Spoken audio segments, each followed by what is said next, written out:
नमस्कार साथियों, हमारे YouTube चैनल जीटी स्टडी में आप सभी का स्वागत है। मैं गौरव तोमर लेकर आया हूँ वर्ण विचार वर्णमाला का पार्ट 2। तो मैं देखिए व्यंजन क्या होता है। व्यंजन क्या होता है?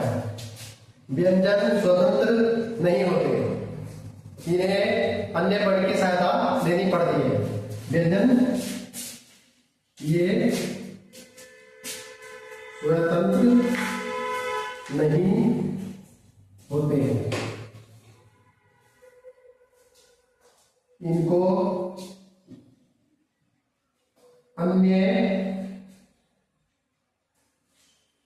वर्ण की सहायता लेनी पड़ती है।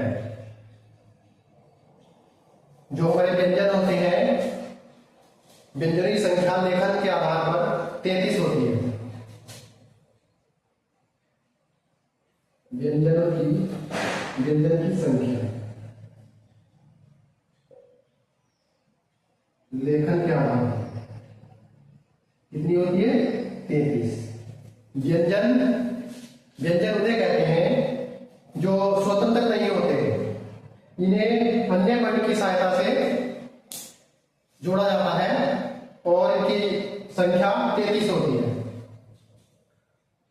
अब आते हैं चंद्र बिंदु पर।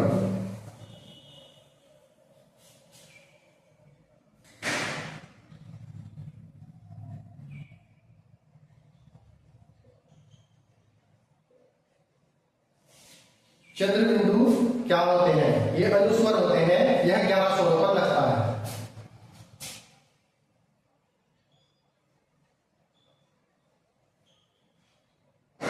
अनुस्वर यह 11 स्वरों पर लगता है। यह 11 स्वरों पर लगता है। इनकी संख्या 11 होती है। अनुस्वर व विसर्ग व्यंजनों के साथ पढ़न नहीं करते। अनुस्वर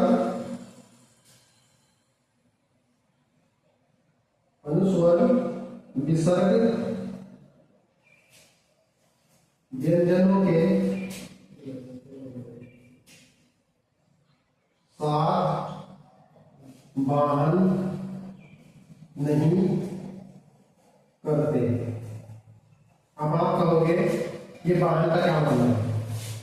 इसका मतलब है अनुस्वर जो होता है वो विसर्ग में नहीं जुड़ता। अनुस्वर अलग होते हैं और विसर्ग अलग होते हैं। अनुस्वर हमने बताया चंद्र बिंदु अनुस्वर इसमें होता है ये, ठीक है। अब मैं आपको बताऊंगा पंचमाक्षर क्या होता है।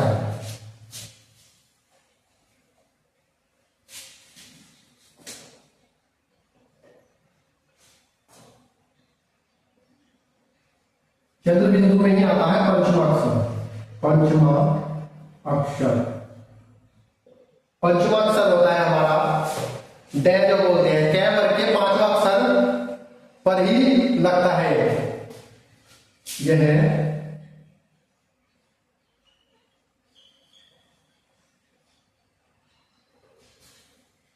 कै वर्ग के 5वें अक्षर पर लगता है। इसे ही हम पंचमाक्षर बोलते हैं। कै वर्ग के 5वें अक्षर पर लगता है। जो हमारा कै वर्ग का 5वां अक्षर होता है वही पंचमाक्षर होता है। आप बताते हैं उच्छिष्ट या ताड़नजाप किसको बोलते हैं?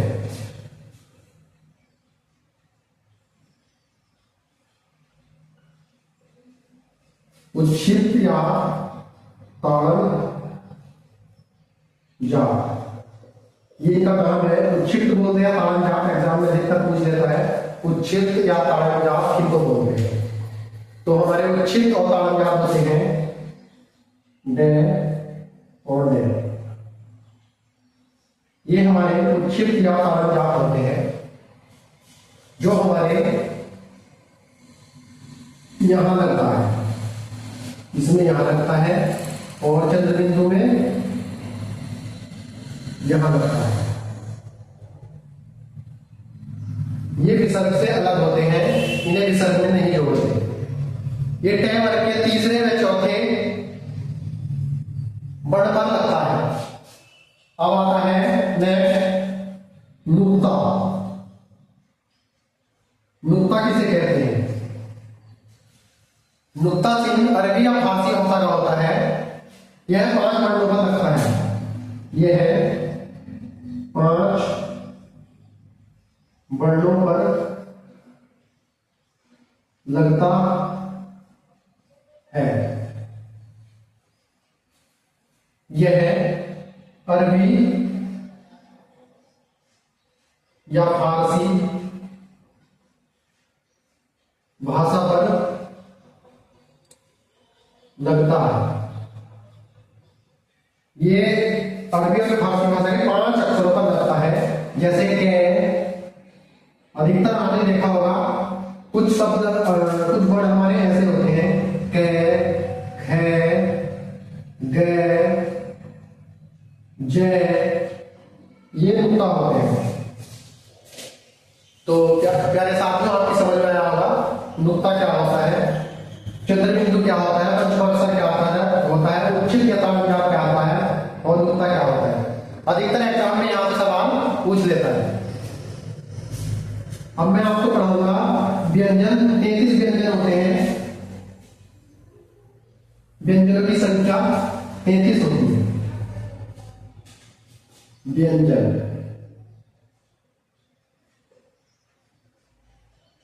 33 होते हैं, जिसमें हमारे स्पर्श या संघर्षी व्यंजन 25 होते हैं। स्पर्शी या संघर्षी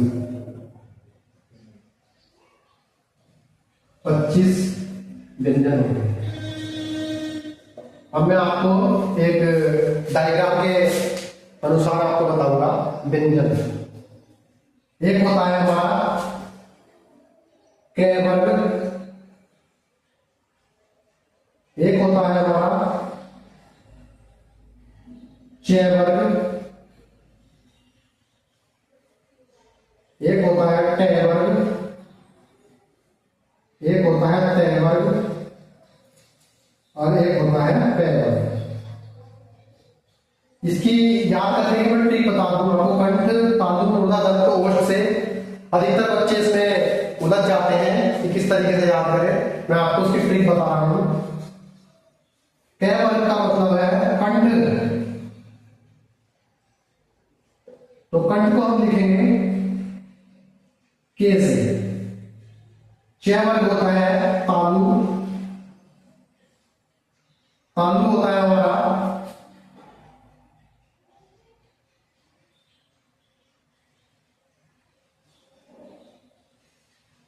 तालु होता है हमारा टी से।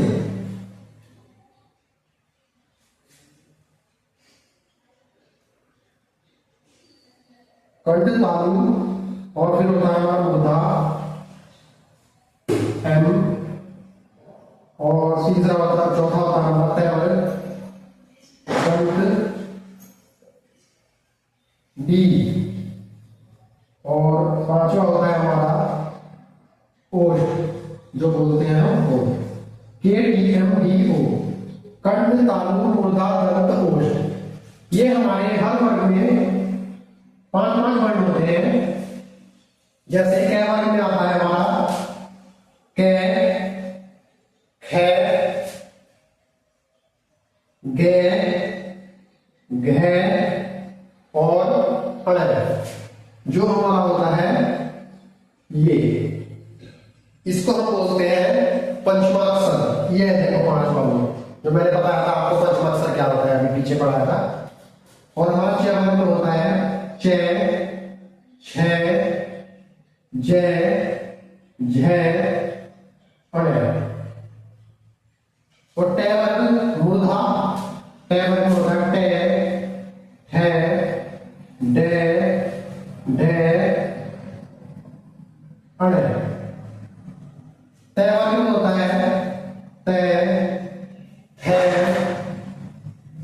दे, धे और ने। और पै वर्ग में होता है हमारा पै, फे, बे, भे और में। अब मैं ये हमारा हो गया डायग्राम। इसमें भी अलग अलग होते हैं। अल्पप्राण कितने होते हैं, महाप्राण कितने होते हैं, अघोष कितने होते हैं, सघोष कितने होते हैं, वो भी मैं आपको बताऊंगा। अघोष पहले आप इसकी ट्रिक देखिए। क वर्ग में कंठ, च वर्ग में तालु, ट वर्ग में मुर्दा और त वर्ग में दंत और पै वर्ग में ओठ। इसकी ट्रिक होती है KTMDO, कंठ, तालु, मुर्दा, दंत, ओठ।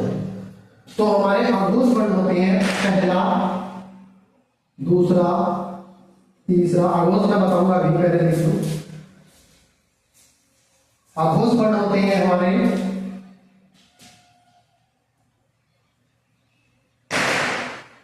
अघोष वर्ण होते हैं पहला और दूसरा, यानी पहला और दूसरा पार्ट अघोष। ठीक है पहले साथियों। और सघोष होते हैं थर्ड, फोर्थ और फाइनल। ये हमारे होते हैं सघोष। ये एग्जाम में पूछ ले कि क वर्ग का खंड व्यंजन कौन सा है, तो हम बोलेंगे ग है सघोष। ये सभी वर्ग के पहला और दूसरा अघोष हो गया और थर्ड, फोर्थ और फाइव सघोष हो गया। इसी प्रकार अल्पप्राण जो होते हैं पहला, तीसरा और पांचवा, यानी अल्पप्राण में बता दूं आपको 1, 3, 5। पहला पार्ट, दूसरा पार्ट, तीसरा part, fourth part, final part. तो पहले पार्ट में ये, थर्ड पार्ट में ये और फोर्थ पार्ट में ये अल्पप्राण होते हैं। अल्पप्राण।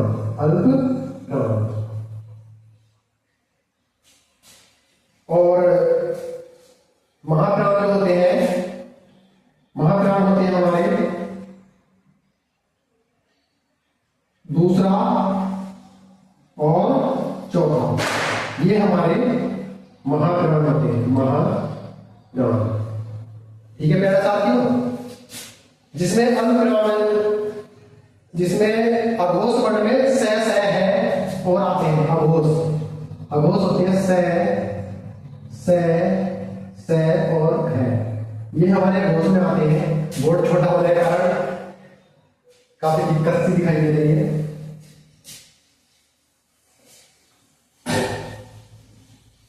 यहां से अधिकतर एग्जाम में पूछ लेता है।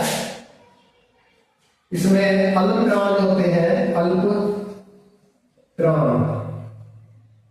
अल्पप्राणों की संख्या हमारे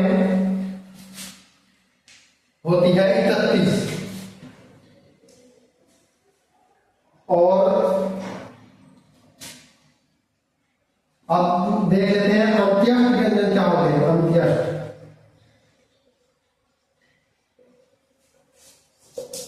अंत्यष्ट व्यंजन होते हैं ये, रे, ले और वे। और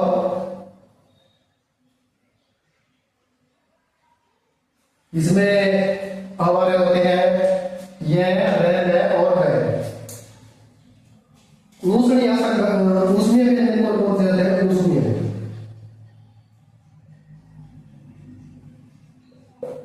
व्यंजन होते हैं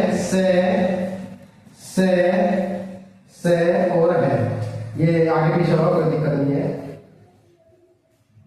और हमारे